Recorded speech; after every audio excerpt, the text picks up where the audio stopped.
জান্নাতে যারা ঢুকবে তাদেরকে রেশমের তৈরি পোশাক দিয়ে পোশাক বানিয়ে দেওয়া হবে।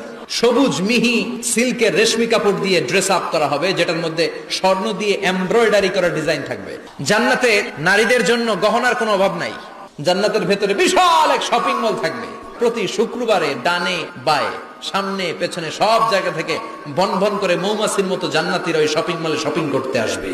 ইচ্ছে মতো দেদারসে পোশাক কিনবে, ইচ্ছে মতো শপিং করবে, টাকা দেয়া লাগবে না, ক্রেডিট কার্ড লাগবে না। এবার জান্নাতের আবহাওয়া সম্পর্কে জানি। জান্নাতের ভেতরে জান্নাতীরা সূর্যের প্রচন্ড তীব্রতাও পাবে না, আবার শীতের কারণে কষ্টও পাবে না। দুইয়ের মাঝামাঝি চমৎকার আনন্দ ঘন নাতিশীতোষ্ণ একটা পরিবেশ আমি জান্নাতে করে দিয়েছি। পুরুষদের জন্য আল্লাহ তাআলা জান্নাতের হুরদের ব্যবস্থা করেছে। সুন্দরী, রূপবতী, সুভাষিনী, অশুভম বর্ষা, মেঘ কালো কেশ, দেখলে পাগল পাড়া হয়ে যাবে জান্নাতীরা। জান্নাতীদের কোনো দাড়ি গজাবে না। সব জান্নাতি লোকদের বয়স হবে 33, আর লম্বায় হবেন আপনারা 60 হাত লম্বা।